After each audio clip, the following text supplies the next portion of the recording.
এই চিপসের প্যাকেটের ভিতর নাকি স্বর্ণ গয়না পাওয়া যায়, আসলে কি তা আছে সেটা তো খুলে দেখতে হয়। চলুন তো দেখি এটার ভিতরে স্বর্ণ আছে কিনা। তো আমি ফার্স্টের প্যাকেটটাই কেটে নিচ্ছি, দেখি এটার ভিতরে কি স্বর্ণ আছে। ওই তো প্যাকেটটার ভিতরে কিছু দেখতে পারছি, দেখি আমরা কি পেয়ে গেলাম।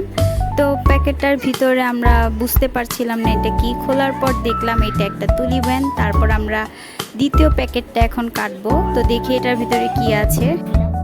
দ্বিতীয় প্যাকেটটাতেও আমরা স্বর্ণের চেন পেয়ে গিয়েছি, আর তৃতীয় প্যাকেটটাতেও আমরা স্বর্ণের চেন পেয়ে গেছি। মোট আমরা একটা তুলি ব্যান্ড আর দুইটা চেন পেয়েছি, আর আমরা তো লাখপতি হয়ে গিয়েছি। আপনারাও ঝটপট কিনে ফেলুন। আমি এটা বলবো না, তার কারণ চিপসের মানটা তেমন ভালো না, খুবই বাজে খেতে, আর এটা অতিরিক্ত ঝাল দেওয়া হয়েছে। বাচ্চারা এটা খেলে বাচ্চারা খুব তাড়াতাড়ি অসুস্থ হয়ে যাবে। পণ্য বিক্রি করার জন্য তারা যেসব উপায় বের করছে এগুলো মোটেও ঠিক না, এগুলোকে বলে সুযোগের সদ্ব্যবহার। আপনারা এসব খাবার থেকে বিরত থাকবেন আর আপনাদের বাচ্চাদেরকে সুরক্ষিত রাখবেন। ভিডিওটা এই পর্যন্তই। আল্লাহ হাফেজ।